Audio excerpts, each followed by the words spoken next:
I'm Stacy Whitman. I'm the owner of the Curious Cat Bookshop in Winstead, Connecticut. We are right on Main Street, Winstead. We're right on Main Street down from the Gilson Theater. And we are so excited tonight to have Susan J. Morris with us. She's the author of Strange Beasts. And we're going to talk with her about Strange Beasts in just a moment. But as we get started, I just wanted to run down some of the events that we've got going on in the store and online so that you know what's going on. First of all, if you've got little ones, we've got a story time every Friday. We won't be having a story time right after Thanksgiving or right after Christmas, but other than that, every Friday you can come in at 11 a.m. and we'll read a fun book and do a little activity. And it's a great way of getting out of the house and doing something together with other parents and little ones. And then this Thursday night in the store, we have our monthly book club. This time it's Tangled Up in You, which is a retelling of Disney's Tangled. So if you love Rapunzel and love rom-coms, this one's for you. And next week is our book social, which we're in the middle of registering as a silent book club. All our events, you can find all the details on our website at curiouscatbookshop.com/events. And you'll find all the information and how to RSVP on each event. But one thing to know about is that if you're doing in-store shopping locally, on Small Business Saturday, we will have a lot of nice little giveaways that day for the first whatever shoppers of the day, little stickers and some mugs and candles and tote bag. So we're going to post the details about that the week of Thanksgiving. Keep an eye on our social media. And one huge thing that is happening next month on December 7th is that we have Sandra Boynton coming to Winstead. She is going to be at the American Mural Project, and we're the bookseller for that event. So if you love Sandra Boynton's board books, if you've loved her art on Instagram, she will be there with a full musical review because her newest book, Cows and Holly, is also a CD with all sorts of amazing people on the album. So go to our website, curiouscatbookshop.com/events for more information on how to get tickets for that, because if you want a signed book, you need to buy your ticket ahead of time that has the book, the signed book copy as part of that ticket. We'll also be selling books at the event, but they won't be signed. Also, our next kitty story time, these are all happening the same weekend. Sandra Boynton, kitty story time. Did I tell you about this? No. We work with a local rescue where I've also been up until last night fostering kittens and with Sophia Larange Kitten Rescue. They bring in kittens, we read a book about cats, and we talk about fostering and adoption. And it's a lot of fun, and we do that every couple of months. So our next one is the morning of December 7th. And the night before that, we're going to be doing a sip and shop with some other businesses on Main Street. And I've invited a couple of businesses from down the block to show off their talents in the store. So details will be coming for that after we've finalized our plan in the next week or so. So we will post about all of that. And this is where you can find us online, is at Curious Cat Bookshop, pretty much everywhere. Threads, TikTok, Instagram, Facebook. Forgetting something, we're not on Blue Sky yet. Anyway, do follow us on there and sign up for our email list if you want to get notifications for local events or book recommendations, that kind of thing. Oh, and the thing that I forgot to say in my notes is that we just mailed out I can't tell where I am. Here we go. We just mailed out our holiday shopping guide, which has a coupon on the back. And if you are not local, that is totally okay because you can use the code HOLIDAY. My fingers are not going in the right place. On our website as well through December 31st. So that is everything that's happening with us. We are also turning this into an actual audio podcast. I'm hoping to figure that out by the end of the year. At the moment, we're only here on YouTube, but we will be creating an audio feed as well with all these interviews with authors that we've been doing. So keep an eye out for news of that later. We're working on about an author a month on our remote events, and I'm also recording our in-store events. Oh, one other thing, if you are local, we are hiring an events manager. So if you're in Northwest Connecticut, please take a look at our careers page on our website, which if you go to curiouscatbookshop.com, if you see about, there's a little caret next to it. Go down to the careers page and all the details are right there.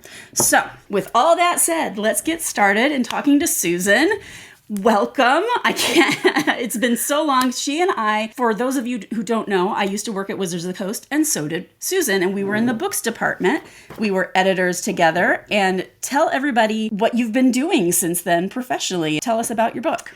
So obviously at Wizards, I was a Forgotten Realms novel, like one of the editors, one of the dev editors of the line. Since then, I actually did freelance for them for a number of years before, and doing just freelance editing and also working on writing. And my debut adult fantasy book just came out. Oh my gosh, I get to say that now. That's wild. It came out October 15th. You have to change change the mental list. Came out October 15th in the US and October 17th in the UK. It's called Strange Beasts. It's a gothic historical fantasy with puzzle box mystery and sapphic slow burn romance. And it's out with Hotterscape in the UK and out with Bindery and Inky Phoenix in the US. Congratulations on it coming out. Yay. So I really enjoyed reading this so much, but we're going to get into the book itself in a minute, because let's talk a little bit. So many people who are readers also wonder about the writing process and like the writing journey. When did you want to become a writer? How did you know that you wanted to become a writer, and what was that process for you? So I think I've always kind of loved telling stories. When I was a kid, I used to tell stories in the car to my siblings and cousins in order to entertain them on car rides. And then I wrote this is so embarrassing, but when I was in elementary school, I wrote like a full-length play and made my entire extended family act it out. We have video proof, and my whole family is like, oh, we should go and watch that. And as if it's not like terrifically embarrassing. But, I guess maybe it's only embarrassing for the author, because they all apparently had a great time. I've always enjoyed writing, and I went in college and studied a double English focus, right? So I had the creative writing and the literature focus, and then and I've always enjoyed editing as well. I don't think that they're mutually exclusive. I think that editing is so fabulous because it's a way to kind of look beneath the skin of stories and really understand how they work. And so obviously one helps the other.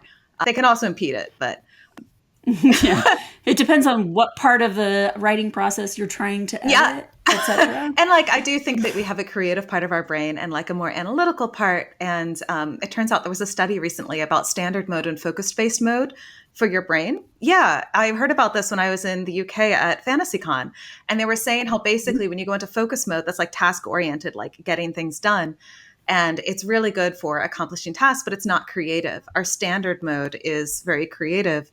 And that apparently when we decide to focus on writing, we often go into focus-based mode or task-oriented mode. And that can be a barrier for us because it takes us out of the mode.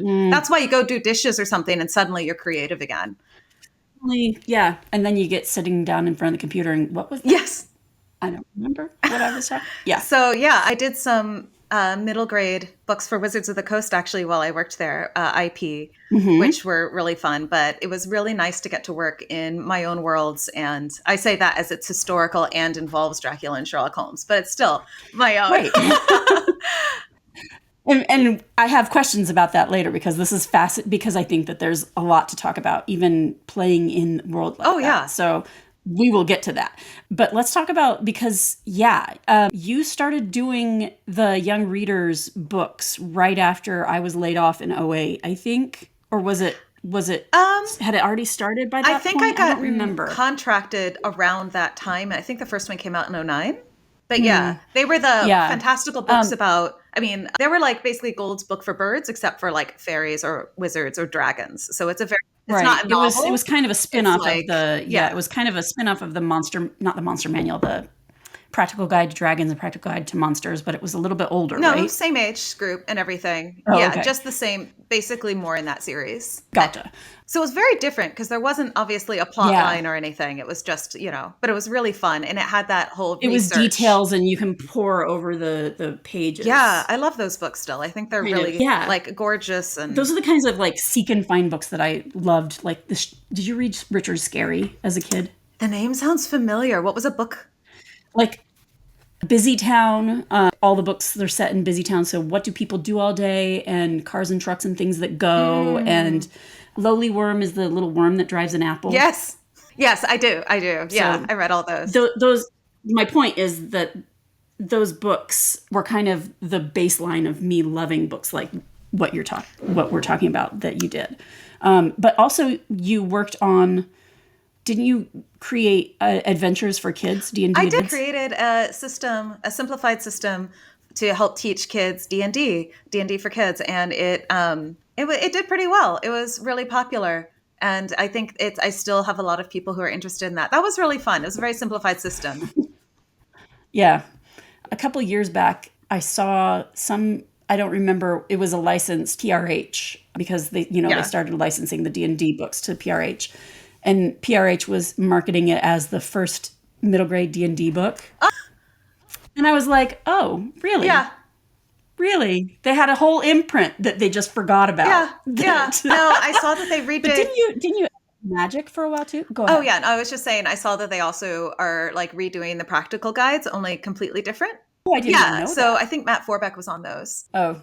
Well, it's been long enough. It's time to have new stuff out there. Yeah, for sure. And they're out of print. So yeah. But yes, I was on Magic very briefly for like a year or two. Mm-hmm. So because I remember you talking about the fast pace. It's so fast paced. It's one of those things where it's like people were having to write books in like 2 months to like 4 months was a luxury. And then your editing process had to be so fast as well. And there was also a lot of back and forth between the team and this because the production schedules are so different. At the last minute, sometimes they changed complete directions. And you have to like manage to like you have to manage to like make that work in the book. Like you have because so I'm curious how experience with stuff like that has affected how you look at your own writing. So multiple different ways. One, I'm still very deadline driven. So I think that's probably that Magic experience and everything. I still think Magic also was really good at helping me think in terms of trees instead of roads. And so with any given... Tell me about that. I guess another way to say is thinking of it in terms of pivot points, which is that anytime I can always see multiple ways to do something. And so whenever I hit a problem, I can always have all these different pivot points that kind of like shape the book, to see if it gets the right flavor, if it captures that.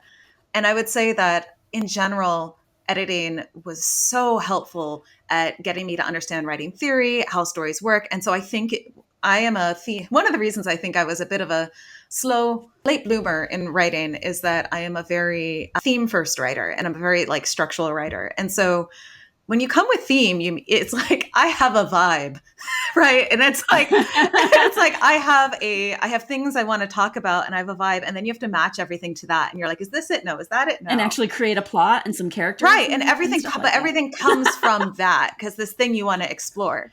And so it obviously like having all of the, like when you do developmental editing, you're thinking a lot about how the pieces go together. And I did so much that I felt like I could edit that kind of novel in my sleep at a certain point.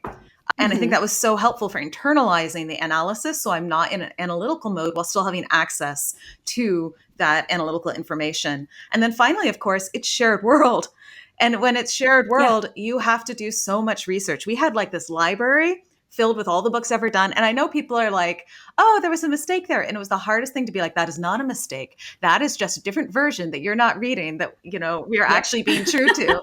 Sindri can indeed have magic. Thank you very much. Because a dragon gave it to him. It's like, I'm sorry. We did the research on this, but you can't say that. But it was so useful for historical because also you're trying to capture a feel of a time and place, even if that time and place isn't real. And so you had the Forgotten Realms feel. And like you would have an author and you'd be like, man, this author's great, but they don't have the Forgotten Realms feel. And you know what I mean? And so you try and find the authors that would suit, that could write in that area as well as being a great author. And so that was always... Yeah, I was doing that with Dragonlance New Adventures as well. Yeah, you get those vibes and it's like, oh no, that's just off. It's great, but it's not right. Do you remember, this was back in the day when we were working together, that, we were still getting submissions in paper. All the time. And I don't know about you, but I got the weirdest submissions sometimes. Like, so there was one time because we were doing the call for middle grade and YA, and we got a picture book. And I told this person, "Oh, yeah, your writing is really good. Do you do middle grade or YA?" And she said, "That's the one thing I don't write." She submitted to that. I was like, yeah, I was like, that's the one thing we publish. Yeah.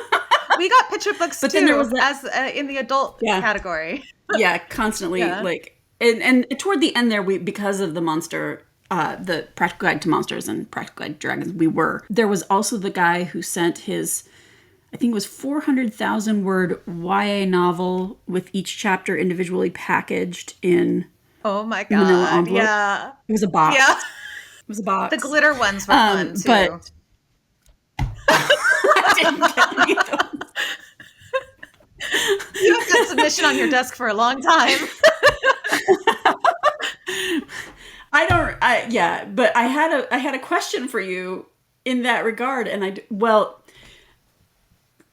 it's gone out of my head. But let's talk about no, more along the lines of how things have changed over time, and has that changed your writing process at all? Like, are you using, like, I'm still a very old school editor. I still edit on paper with the first draft, at least. Not the first draft, the first round, the developmental editing, because I need that for my brain process. Like, process wise, what does it look like for you? And are you still like using notebooks? I know a lot of people write their first draft in a notebook, or are you a Scrivener person, like that kind of thing? So I've tried a lot of different things. And again, you're going to see this come up a lot, is that the pivot, right?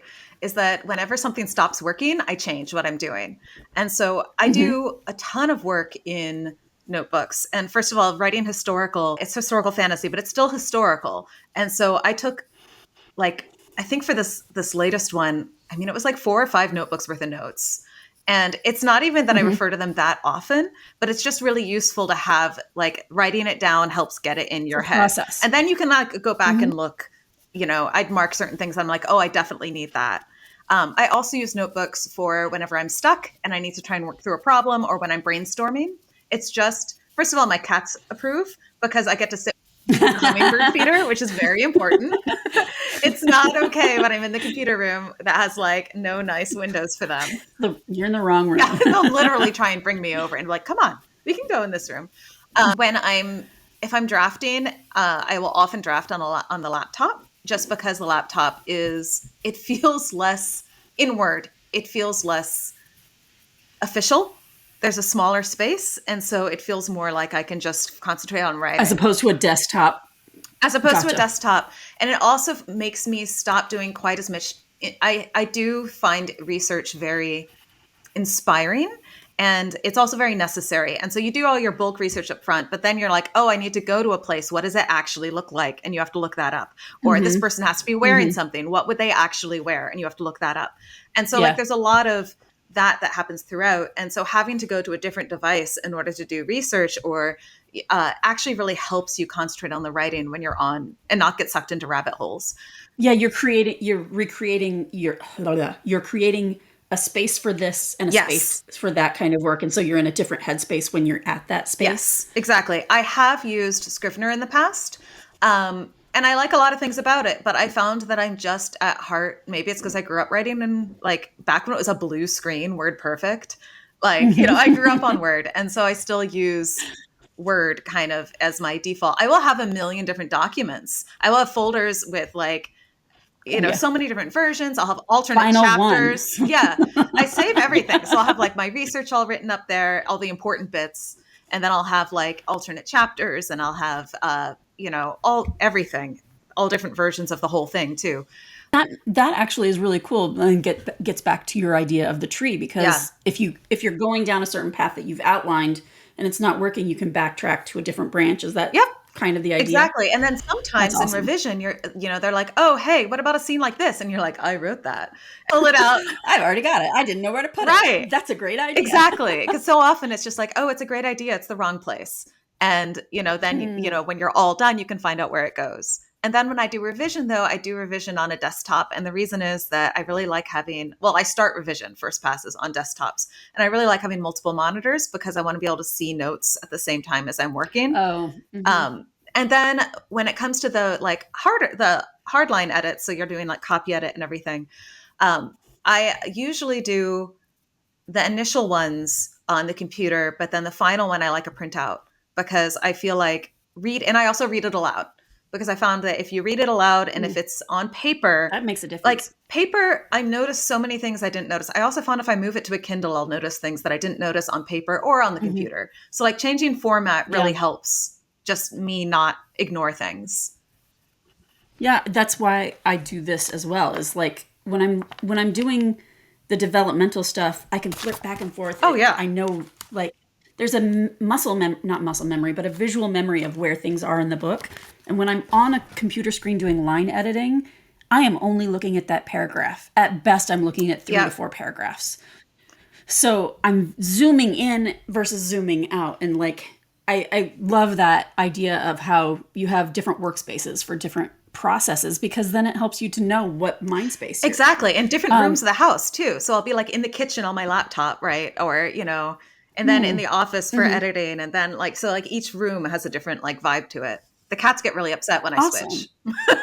Obviously. I'm changing my routine. How dare I? So in the US, your publisher is Bindery Books. Yes. Inky Phoenix is the imprint. Tell us a little bit about it, because this is a brand new publisher and their model is a little bit different from what I'm used to for traditional publishing. Yeah. So we've talked a lot, not you and me, but like in general in publishing, we've talked a lot about discoverability and the difficulty of getting books in front of readers who want to read them. Because when Amazon got really big, obviously, small bookstores, it's harder to keep in stock because you have to get things people are actually going to buy, which means that limits what they're able to carry and stay afloat. And then Amazon, of course, no one goes there to browse. They go there to buy a book. And so it like everything amplified the New York Times bestsellers and everyone else kind of was falling off and everyone's trying to figure out how to reach them. And you get this rise of book clubs like Reese Witherspoon's book club and like Oprah's book club was always big, but so many micro book clubs. Jenna, everyone is starting to do book clubs and they're really popular and they sell a lot of books. And then Book Talk and Bookstagram started happening and they'd sell bonkers amounts of books and bringing back authors who had been okay before, but like Colleen Hoover. Oh yeah. Like all of a sudden blew up. And also like, isn't that how the Atlas 6 was discovered and things? Like there were books that were indie published that ended up getting mainstream published. I think so. Through Book Talk and Bookstagram because there was such an and they're New York Times bestsellers. Like there's such an appetite for these books.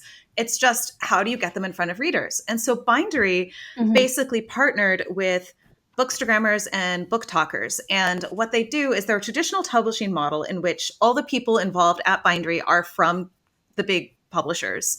And they have experience there as well as, other places, basically all throughout that publishing sphere. They know publishing. They're not. It's a traditional they know how to model. edit. They have a whole traditional editing team and everything. However, when it comes to acquisitions, they have these influencers and these people from Book Talk and Bookstagram, and they're people who have developed communities on Bindery. And once they get to be a certain size, they're invited to start an imprint. And so they have to have basically a dedicated following who's been really enjoying reading all the books they pick. And that's why they know that this audience, so they know their tastemaker. Right. They know the tastemaker who's been picking all these books that their audience loves and buys, the audience is going to like this book too, because they're actually in touch with what the readers really want. And so they're able to provide that to that audience. This also provides like a street team in that it's these people get it early and they're all very excited because they get to see the inside process of the book as it's getting made. So like when we got cover stuff, they got to see like the cover, the insides of making the cover and everything. And they got to chat with the editor and me about the editing process. And so like the whole way they're getting to see how the book is made, which is also just really cool and gives them as part of the private Bindery club. You actually get a fair amount online, not private as well, but right. I've seen a little bit of it, but it's quite a bit fascinating. Yeah, and so the tastemaker is the one who chooses the book, and they're also obviously have like all this complete sovereignty over their imprint. They are the acquiring editor and everything. And then it's traditionally edited and everything. But they put everything behind it. Like we had, I'm in a ton of indie bookstores. We're in Walmart. We're in, where we have a special edition. This is the special edition. Yeah, I saw that. From Bindery. It's got sprayed edges. and foil. And a hidden wolf. Yeah. So we have, they've just done everything. We had a New York launch party too. It was huge and this so is the fun. This is like the culmination of the thing. Nina, for people who don't know, was my boss at Wizards.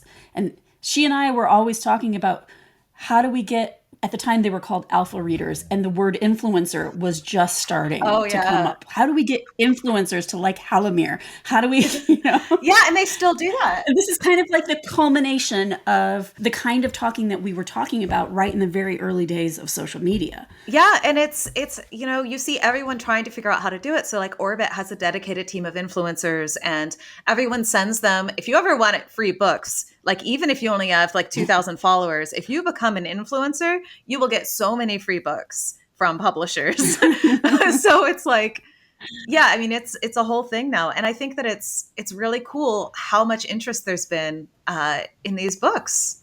I haven't been into an indie bookstore that hasn't had them. The Strand had Strange Beasts on the front table. Like, that's amazing. Yeah, the Strand. The Strand is like in the middle of New York City. Yeah, and they could pick any book. Barnes and Noble Fifth Ave had us like come in and like do a takeover, and so like it's amazing.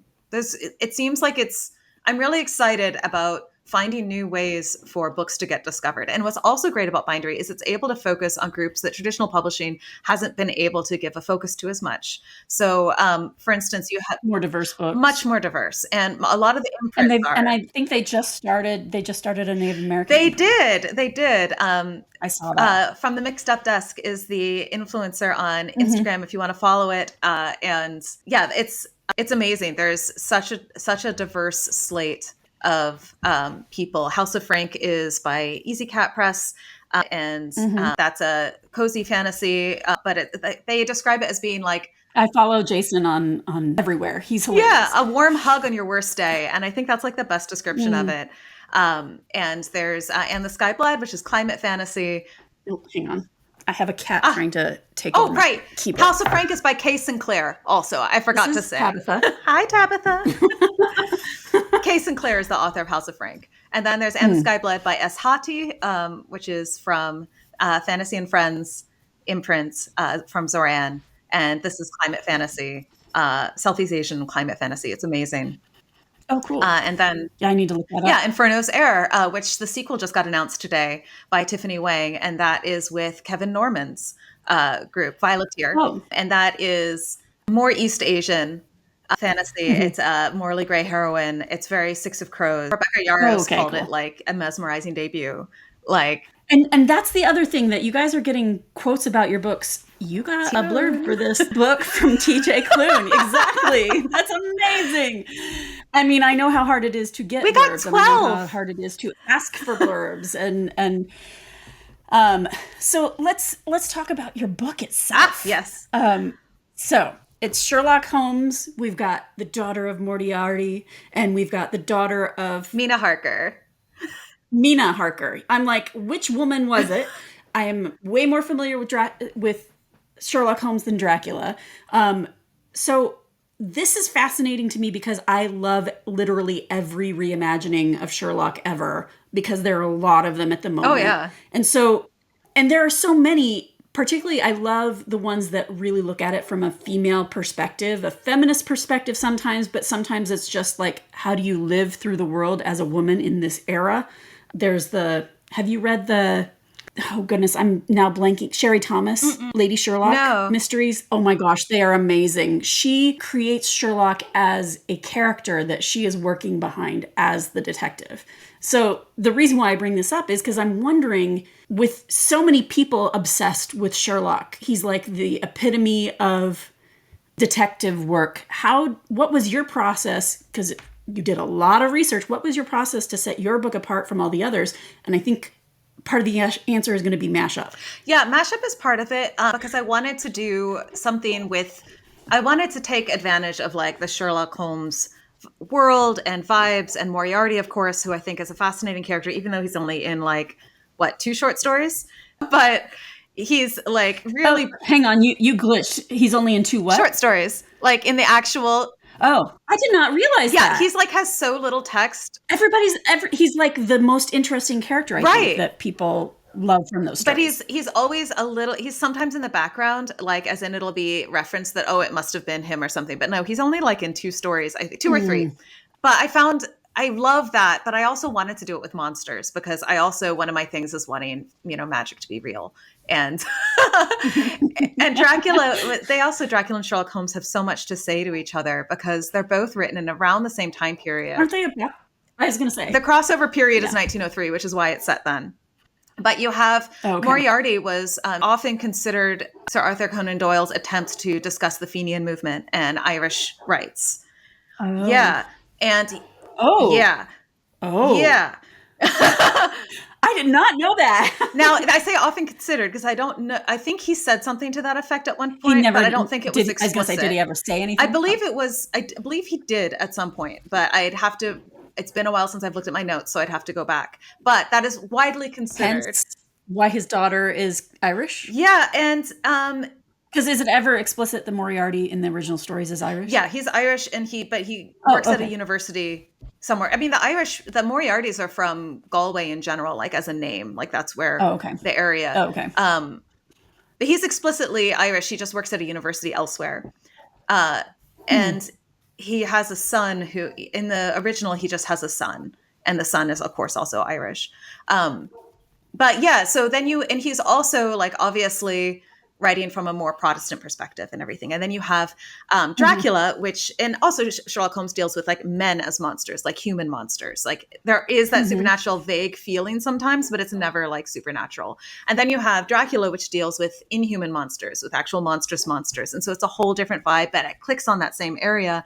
And okay, so the author of Dracula is Protestant because he went to Trinity College and they didn't allow Catholics at the time, but he had a Catholic wife, and the book is often considered Catholic propaganda.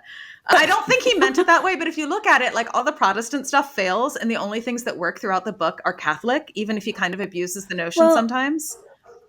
If you look at all the tropes that have come from every like metaphorical child of Dracula in pop culture, it always plays with those Catholic tropes. And so like it's clear that like there was something that it is talking about Catholicism. And of course, he's Irish, very Irish. And so you have an Anglo-Irish. So you have this like wonderful bit where they're talking to each other. And of course, France is very Catholic, but the elite there are very agnostic or atheist at this time. And so it's a fascinating time period. It's right before they shove all the Catholics out to Spain, basically. And so it's a fascinating... I don't think I know that history. Yeah, I think it was Prime Minister Combs.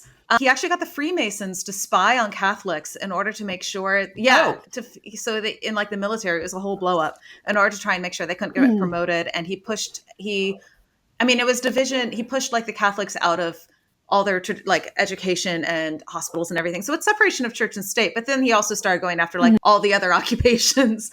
And so it was one of those where you can see why separation of church and state not bad, but on the other hand, the poor people were Catholic and this was being taken away from them too. And so there's got this like economic disparity, a huge class disparity at the time. And in addition to like the feminist, like the new woman was becoming a thing, which is explicitly discussed in Dracula, which is fascinating. Like women are really agitating for rights at this point. But then there's also like, the more traditional woman who's modeled in Mina. And so economic disparity, feminism, this is right before like a lot of people agitating for the right to vote. This is right during. Yeah. 1895. Oh, right. Yeah. The big New York convention. And it's right around the same suffragettes in the suffragist movement in the UK too.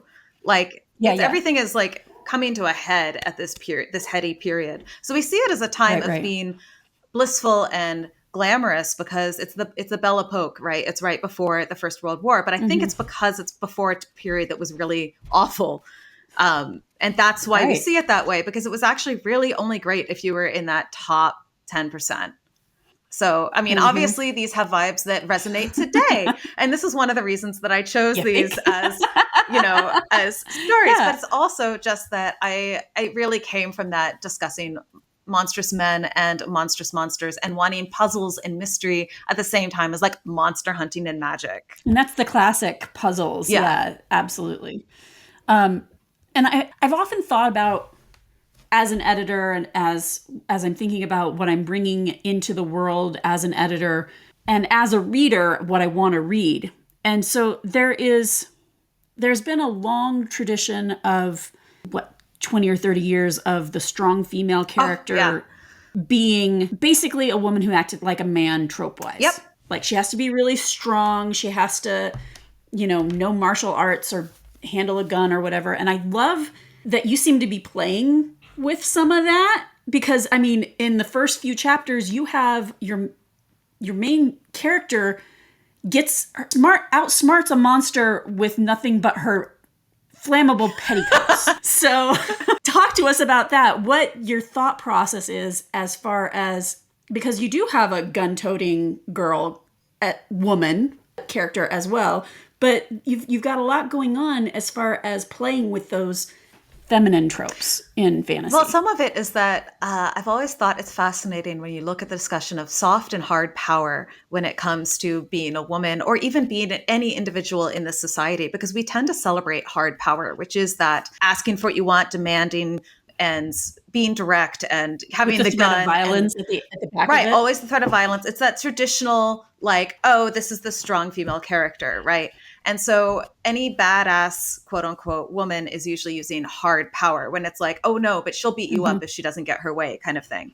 And I was realizing that like in society, we kind of denigrate this soft power, which is where you're in a male dominated society or space. And say, for an example, because soft power can be used for pretty much any group. And you want to get something done, but you know that if you go at it directly, they're going to get defensive and you're not going to be able to do it. So how do you get what you want from them without setting off all their alarms and making them defensive? And so you have all these ways. You come at it sideways, like you convince them it's their idea, you befriend them, so we have charm and we have, honestly, it's manipulation, but it's like, it's the only way you can get what you want or what you need. Manipulation, or also just plain knowledge. Knowledge, yeah. Because I think that there's some very interesting things you're playing with here that, she knows what these monsters look like, even though she can't fight them. Yeah. Knowledge is power. She remembers, exactly. She remembers things. And also you've got the invisibility factor. Yes. Where I love that. During this era, women, especially women of a lower class, were expected to be invisible. And there's a little bit of soft power. Oh yeah, there. even not a lot. Even higher class women, like it was a huge deal at the time that perfume was started to be put on people's skin, and only like by like harlots, obviously. Oh, I loved how you were playing with that. The notes. Yes, and so you could only have like one note in your perfume, and it had to be on your artifacts, not your person, because the idea was if someone could smell your perfume after you passed, they were smelling the memory of your skin. And this was scandalous. And it was like, oh my God, these women. Like seeing ankles. Right. It's like they have skin. How awful. And it's like, I'm sorry. I hope all women have skin. But then also it's like all people really. It's kind of like the jokes of, I love skeletons because I too am a skeleton. Yeah. I too am part of it. Yeah. And then it's also, they were taking up space in this era when women weren't supposed to take up space. But being invisible means you can get a lot of things done. You can go places and talk to people, and you can use that to your advantage. And I think that I wanted to show this it's something I actually delight in. Like I've always thought writing about the patriarchy is a bit of a bummer, right? But I realized that's because I was focusing on the stories about hard power where you're trying to get it done and you're failing. And I realized that what I really delight in is the stories of like, oh, sure, there's these like boundaries, but it's basically a puzzle. How do we get it done? How do we figure it out anyway? These are our tools. We're mostly invisible. We're charming. We have friends. Like you have this invisible network. Women do help women for the most part. Right. And so you have this invisible network and you have all these different things you can do to try and like achieve your goals.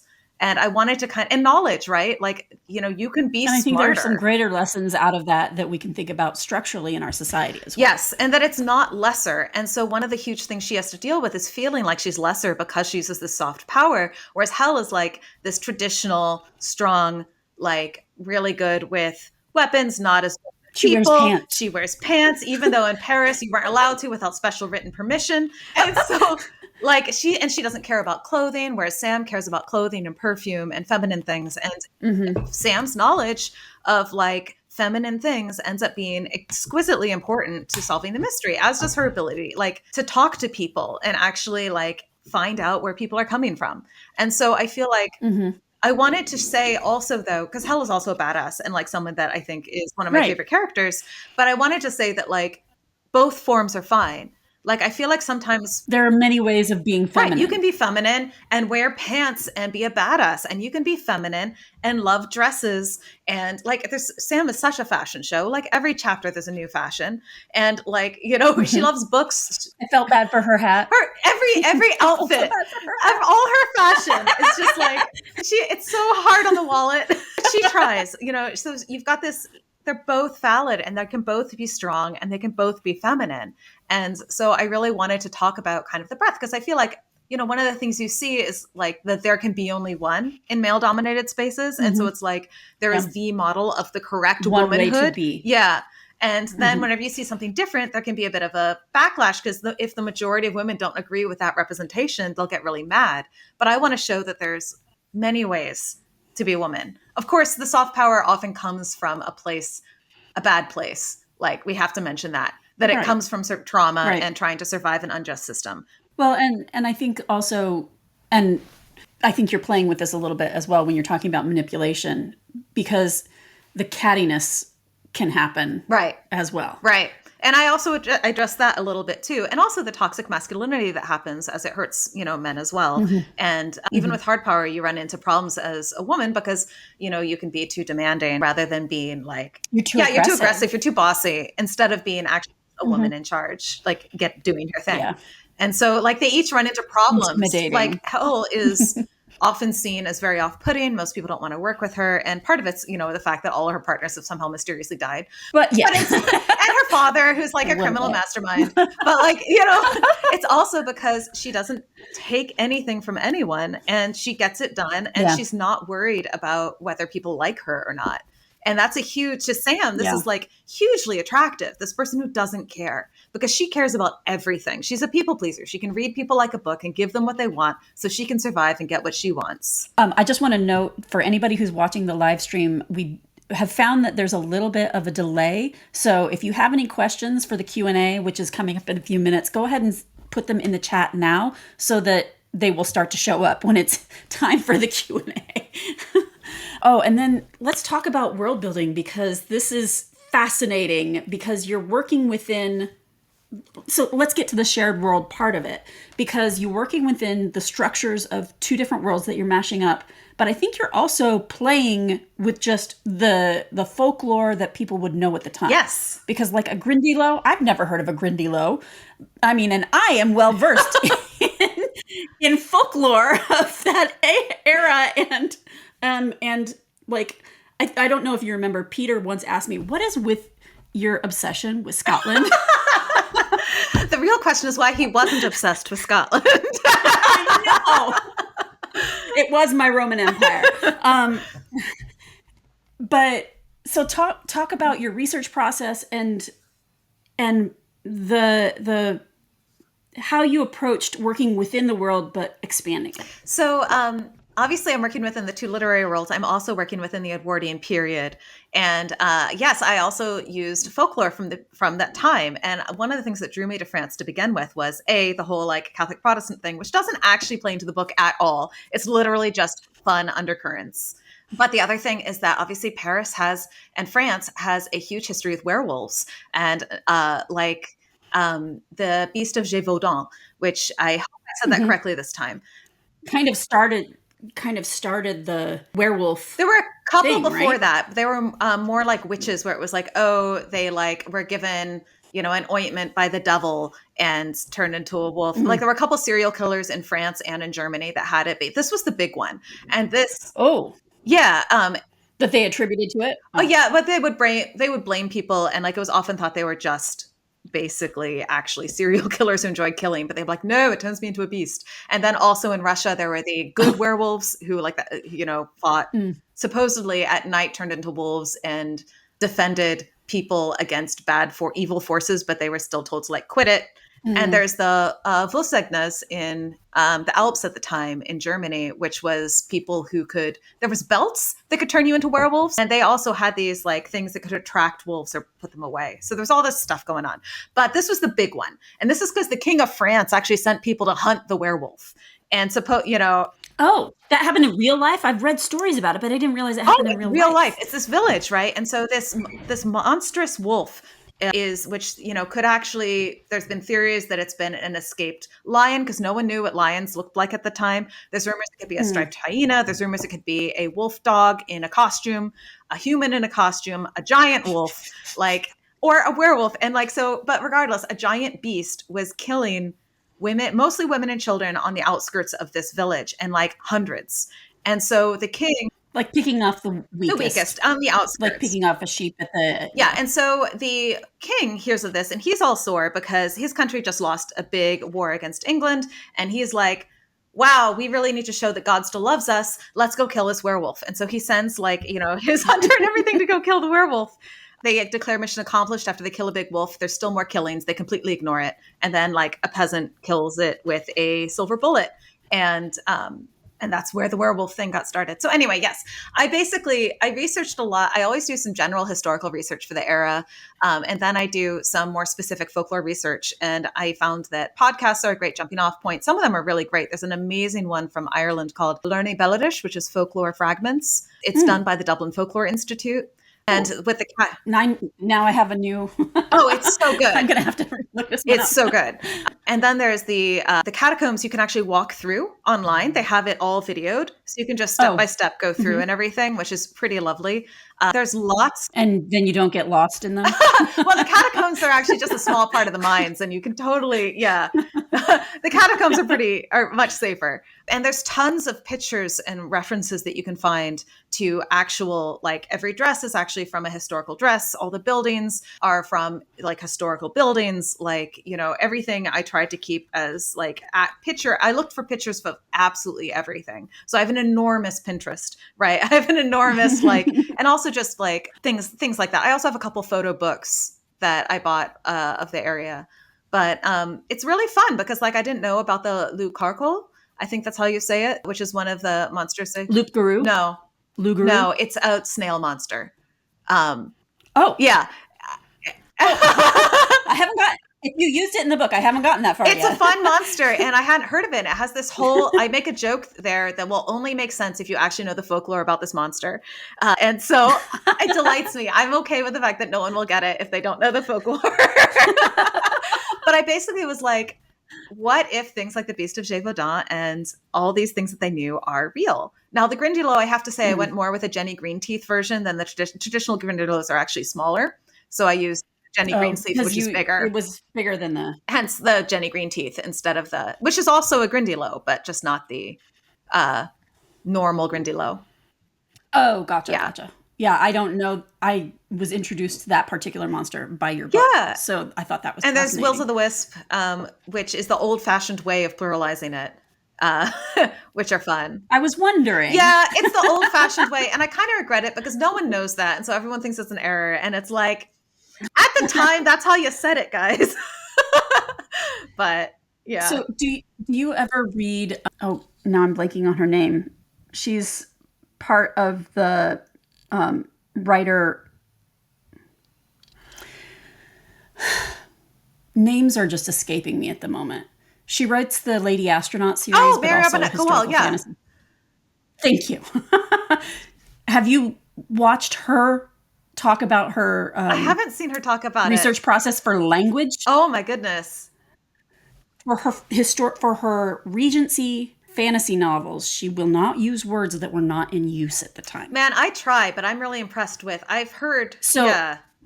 It's very impressive. I use one that I know is glaring. And I think it's an interesting, yeah. Well, I think it's a really interesting exercise in how can you put yourself in that world. And I think that like language choices are not necessarily, even if people think of them as cliches or mistakes. Like if you ever read Libba Bray's 20s series, there are a lot of phrases that we think of as cliches that were the hot teen slang of the time. Because our grandmas learned them because they were teenagers when they learned that slang. And so now when they use them, it's old fashioned. But I think that's wonderful because you're getting into the world of the book and you're using the language that your characters would use. I'm trying to do that while also keeping it a little more modern than strictly historical. Accessible. Yeah, because I want it to be accessible. And I feel like the prose back then in particular can get a little bit thicker than I wanted to get for this one. Even though I love it, it's just not quite where I was going. It's a fine balance. Yeah. So you want to give it a nod in the feel without like going too far. Yeah. In the live stream, if anybody has any questions, this is your call for it. We don't have any questions at the moment. We just have a hi from Leanne. Oh, hi, Leanne. Are you the Leanne I know? So Leanne Holder. Yeah, that's the one I know. Hi. So since we don't have questions at the moment, I do have one more question for you. And I think that this is interesting, probably only for the editors in the room, but I think that it could be interesting for our audience as well. As both an editor and a writer, coming to the revision process with an editor, working with an editor, how is that for you? Oh, God, I loved it. Like, I was nervous at first because... You can turn it off? Well, so here's the best part. So being an editor means that as long as I have some time between when I wrote the final draft and when I have to revise, my brain is already working on like revision structures and everything. But then the other thing is that like, I know that editors have your best interests at heart, that they are actually trying to help you. And I know how editors kind of think because I was one, right? Good development editors are amazing. They're so helpful. At least I hope I was helpful. And so it's one of those things where, that's the thing that I always wonder about. Yeah, I mean, enough people have said thank you in nice ways years later that I assume it worked. But I'm so much better now than I was like 10 years ago, even at editing. And I was just like, oh my God, I almost wish I'd edited you now instead of then. But 15 years later, the first books that I edited for 2 books, I'm like, oh my gosh, I would have said this completely differently. I would have asked for different things. Yeah, and like. Of course, we're different people. We're now. Totally different people. And so I will say I had a slight bit of nerves because the developmental editor is different than the acquiring editor. So the acquiring editor for my imprint, Inky Phoenix, since I haven't said that, is Catherine Budick, and she's amazing.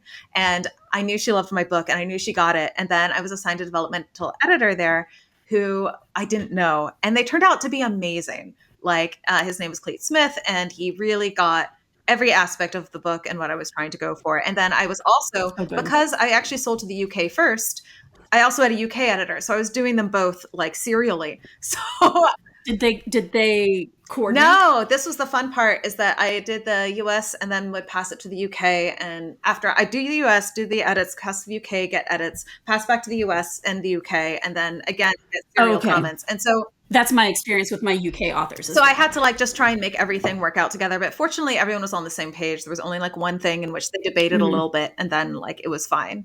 And that was And this is interesting to me because this is what I did for my UK author when she was trying to do an American voice for a Syrian character. Did you have moments where your UK editor was like, oh, we would probably say it a little bit more like this? I only had 2. And the main reason is that I only have one British person. Because you're writing an American character. I have an American character. There's only one British person in the whole thing.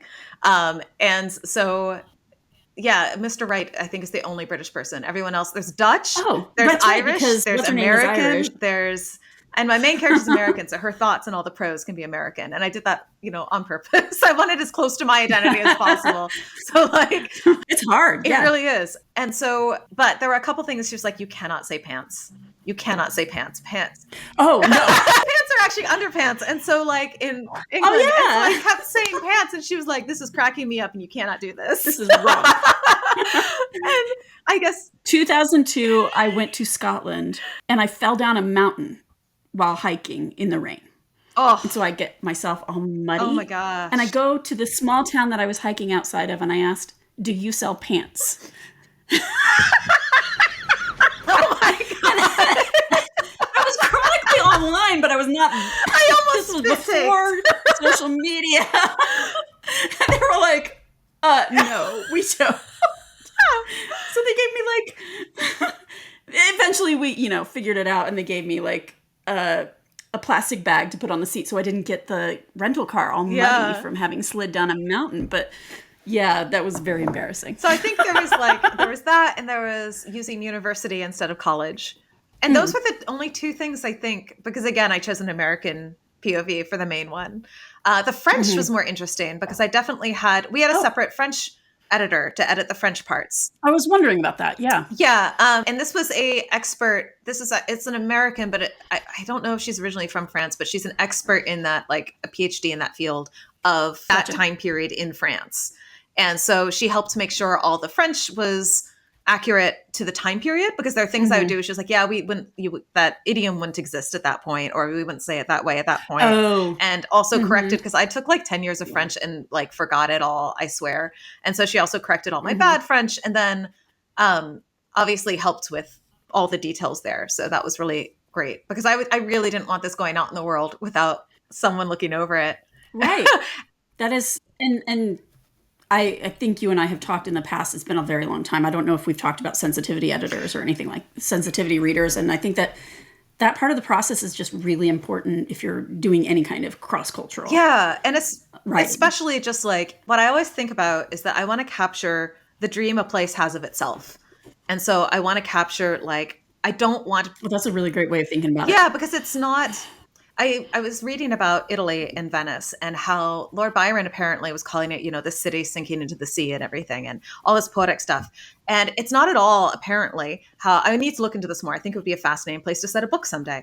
Not at all how the people of Venice saw it, and like all this romanticized version of it. And I think it's fascinating how we get this idea of a place that is not how the people themselves see it. And I think that the tensions there are actually really similar to the tensions that my main characters deal with also, in terms of how people decide to see them versus who they actually are. And I think we all just want to be seen. And so I think the more we can do to help people be seen and help a place be seen, even though France is like, considered as fairly like well-known place, it's like, it's not, we have stereotypes about it still, and we aren't seeing like, France as it is. And I was still so nervous that it was going to be hated by the French. But so far, I've gotten a lot of French readers who've reached out and said that they loved it, and they were so happy an American did the research. And I was like, oh my God, thank God, it was right. And I think that we don't have any questions in the live stream chat. So I think that is a wonderful place for us to leave it on, that everybody wants to be seen. I think that's just so important. And I think that you will love this book. Everybody, I did the mirroring thing, and now I don't know how looks like it's working. Show a book. Strange Beasts, Susan J. Morris, and the link is in the underneath. If you're watching on the live stream on YouTube, if you go to CuriousCatBookshop.com and search for Strange Beasts, you'll be able to buy it. We have it in the store, so read it. I am like halfway through, so like I haven't finished it yet either, so no spoilers in the comments, but thank you so much. It's been so great chatting with you, Susan. Thank you for everybody for listening along with us.